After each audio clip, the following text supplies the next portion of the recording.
O Senhor esteja convosco. Ele está no meio de nós. Proclamação do Evangelho de Jesus Cristo segundo Mateus. Glória a vós, Senhor. Naquele tempo, disse Jesus a seus discípulos: Vós sois o sal da terra.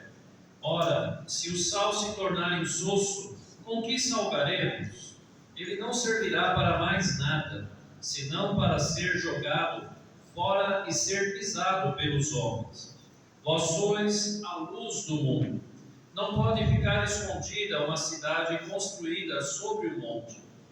Ninguém acende uma lâmpada e a coloca debaixo de uma vasilha, mas sim no candeeiro, onde brilha para todos que estão na casa. Assim também brilhe a vossa luz diante dos homens, para que vejam as vossas boas obras e louvem o vosso Pai que está no céu. Palavra da salvação. Glória a vós, Senhor.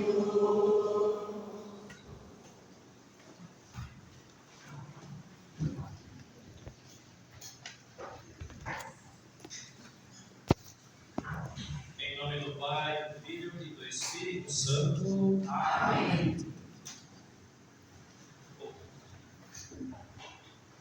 O quinto domingo que estamos vivendo, irmãos e irmãs, retrata novamente a perspectiva da importância da comunidade que está sendo evangelizada. Nós temos uma proposta muito interessante do profeta Isaías, né? Nós vemos na primeira leitura que o povo estava ali, uma grande parte, a maior parte, exilada, e um pequeno resto ainda estava no território de Israel. Há uma situação muito de injustiça que acontece quando se é dominado por outros povos, né? E há um tema muito importante aqui, tão perto já do início da quaresma. Diz assim o Senhor: reparte o pão com o faminto, acolhe em casa os pobres e peregrinos. Quando encontrares um nu, cobre-o, e não desprezes a tua carne. As obras de caridade aparecem aqui. É um dever de cada um de nós, principalmente e mais efetivamente nesse tempo de quaresma que se aproxima. A prática do povo também estava muito voltada para o jejum, só que o jejum, nesse momento de opressão, de distanciamento que Israel vivia, estava ali sendo mal compreendida a sua proposta. O jejum é um esvaziar-se daquilo que nós mais temos de importante na nossa vida. Não é só uma questão propriamente dita de alimentação, mas também de tudo aquilo que nós estamos muito completos, satisfeitos, fartos em nós mesmos, né? Houve um momento em que o jejum, devido ao sofrimento do exílio, ele foi colocado de uma forma contrária, né? As pessoas passaram a fazer jejum apressando a vontade de Deus, a decisão de Deus para melhorar a vida deles. Então hoje eu jejuo porque eu quero ter tal coisa, ou estou pedindo tal coisa. Então as pessoas inverteram o valor do jejum. Por isso o profeta Isaías nos lembra muito firmemente, né?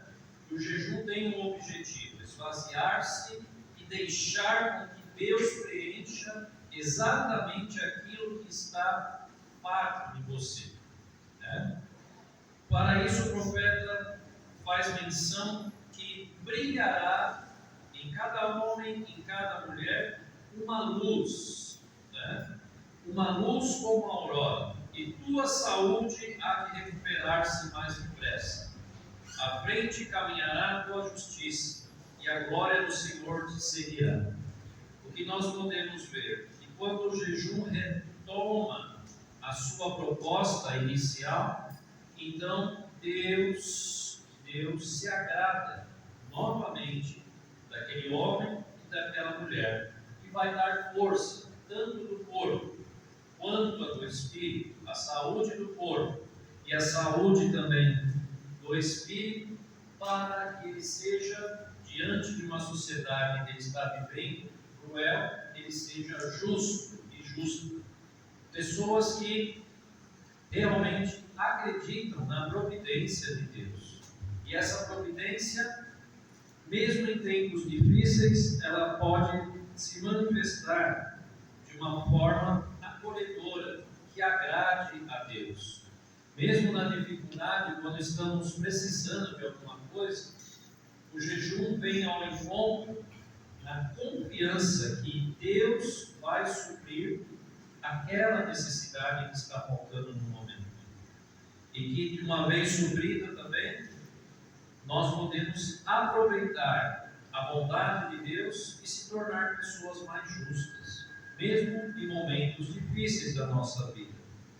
E o jejum também tem a dimensão social, de acolher, fazer aberto às pessoas mais necessitadas, como diz aqui, o coração aberto para o indigente, o necessitado, para os que caminham em situações de trevas. Né? Quantas pessoas anseiam para que possam ser iluminadas por aqueles e aquelas que confiam em Deus.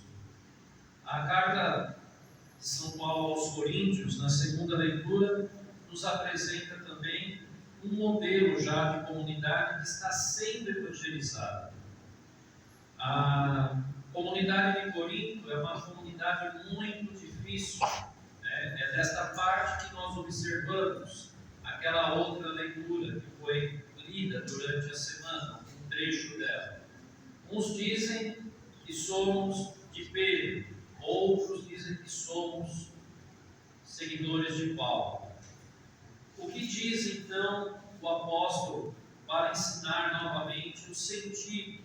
O que o apóstolo apresenta como essencial para aquela comunidade, mas também para a nossa comunidade? É voltar-se para a linguagem, o olhar da cruz de Cristo. Nós anunciamos Cristo crucificado. Se nós não anunciamos e entendemos o sacrifício, a oblação de Cristo a Deus, nosso Pai, chega a se tornar impossível também entender por que Ele ressuscitou. Sem sacrifício não há ali o perdão, a reconciliação de toda a humanidade para experimentar a vida nova de ressuscitado, pois Ele ressuscitou para mostrar que isso é possível, está ao alcance de cada um de nós. A comunidade, infelizmente, hoje também se tem muitas vezes dentro da igreja grupos que vão ali caminhando segundo, dizem muitas vezes, a sua própria experiência. Aqui nós fazemos assim, aqui nós agimos assim. Não é que tenha algum problema agir, seja lá qual for o grupo que é ali acolhido dentro da igreja, de uma paróquia específica.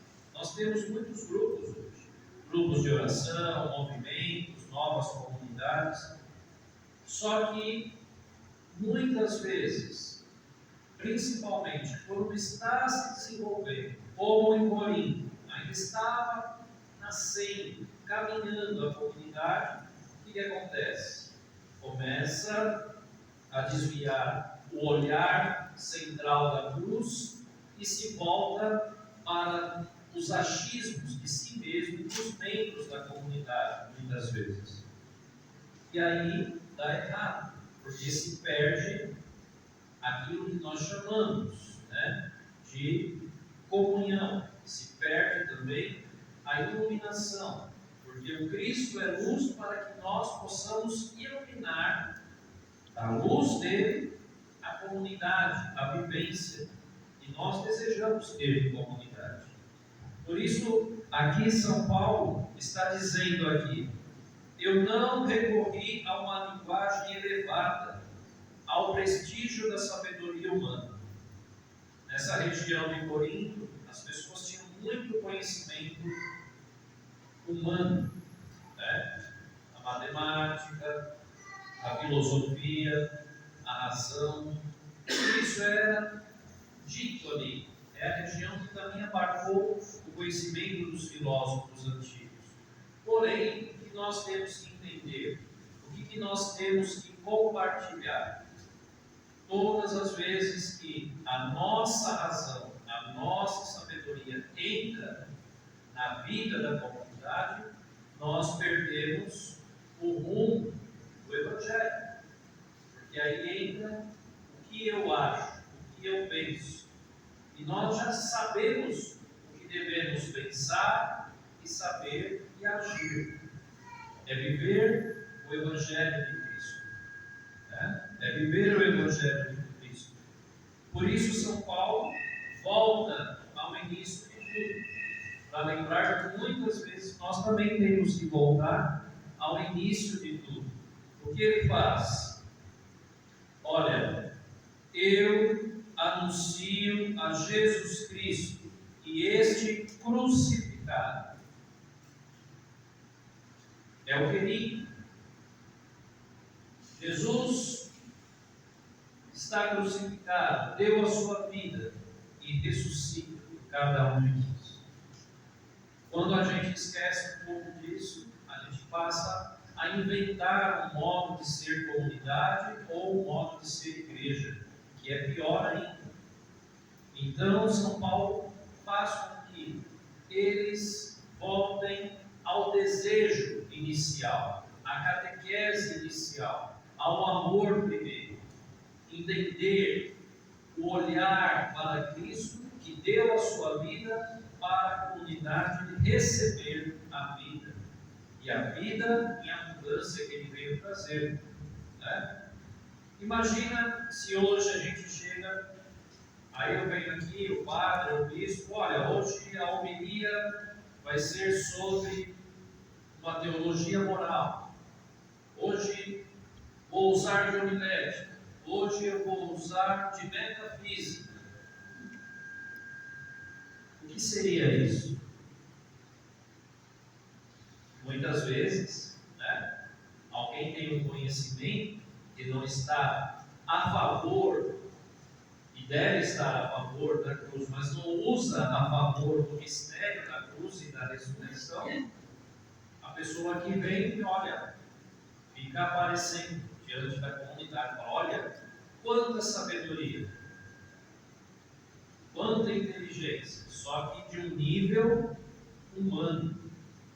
E o que São Paulo convida?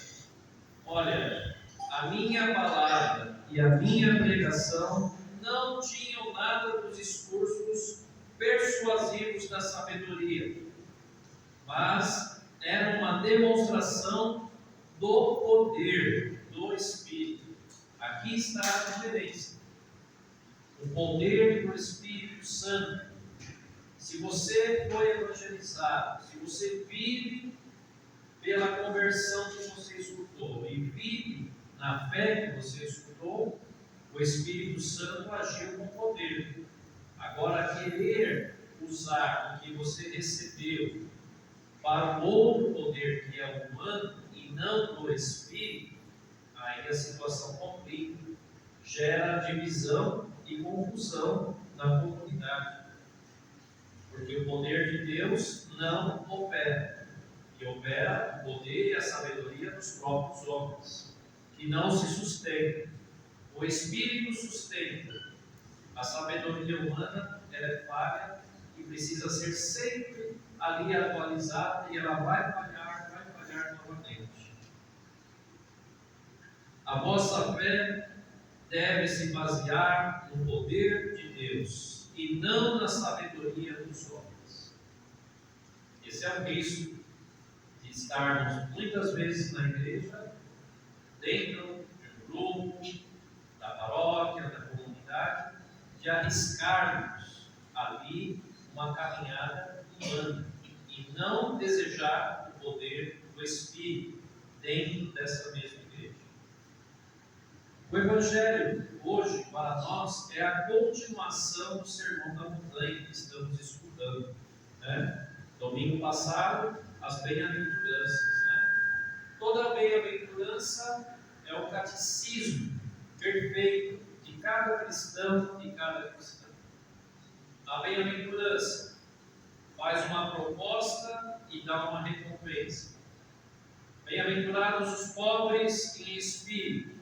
É uma proposta para você viver a pobreza do espírito. Porque aí vem a recompensa. Porque deles é o reino dos céus. A pobreza de espírito são aqueles homens e mulheres que se deixam mesclar, se deixam conduzir e formar, porque sabem que Deus os vai enriquecer. Na sua pobreza, na sua fraqueza, Deus vai torná-los ricos. E aí os pobres de espírito podem herdar a promessa do reino de Deus. Essa continuidade hoje está sobre dois temas: a luz e o sal. Sempre há propostas no ensinamento de Cristo. A luz. Jesus diz dele próprio: eu sou a luz do mundo. Quem me segue não anda nas trevas. Então, daqui nós podemos entender que existem muitas trevas em cada um de nós. Porém, essas trevas são dissipadas a partir do momento que Cristo, a luz, vem ao ponto e você o aceita. O aceitando passa a viver segundo Ele, os seus ensinamentos. E essas trevas vão se dispersando, dissipando, e a luz toma conta de cada um de nós.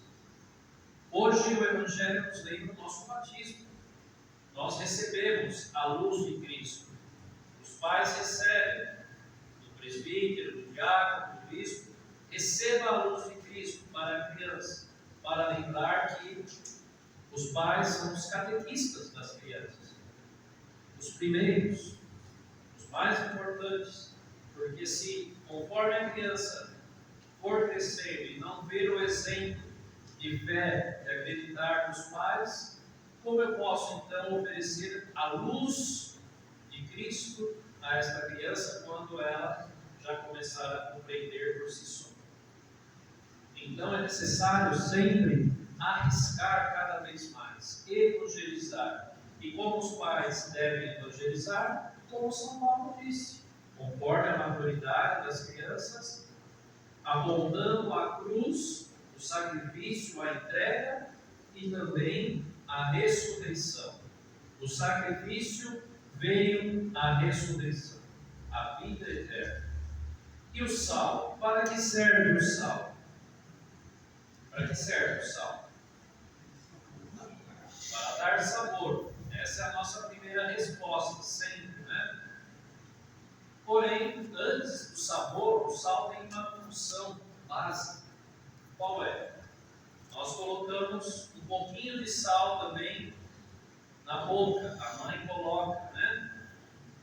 Na boca da criança. Disse Jesus: vocês são o sal da terra. A mãe foi. A criança absorve, sente o gosto do sal. Mas antes do sabor, qual é realmente esta questão da importância do sal? Qual é? O sal, ele é um conservador. Pega um bacalhau, um belo bacalhau. Voltamos a 50 anos atrás, não tinha geladeira. O que se fazia? Só que se colocava sal demais, né?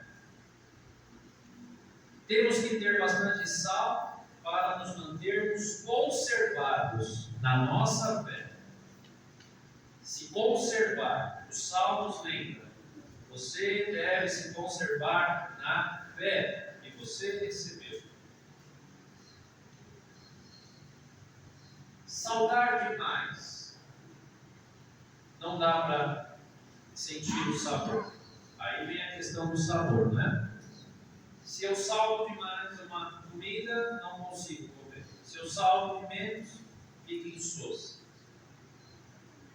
Cristo quer que você e eu sejamos a medida certa. Faz uma comida no tempero, na medida certa com sal. Fica excelente. É assim a proposta de vida que Cristo nos quer, né?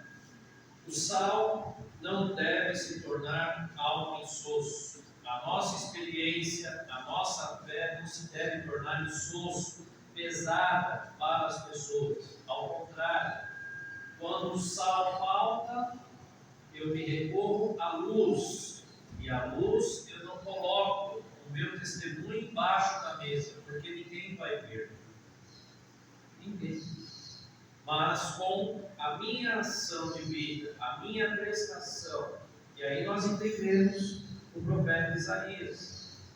Vocês têm que ser justos, acolhedor com o próximo, com o que sofre, o indigente.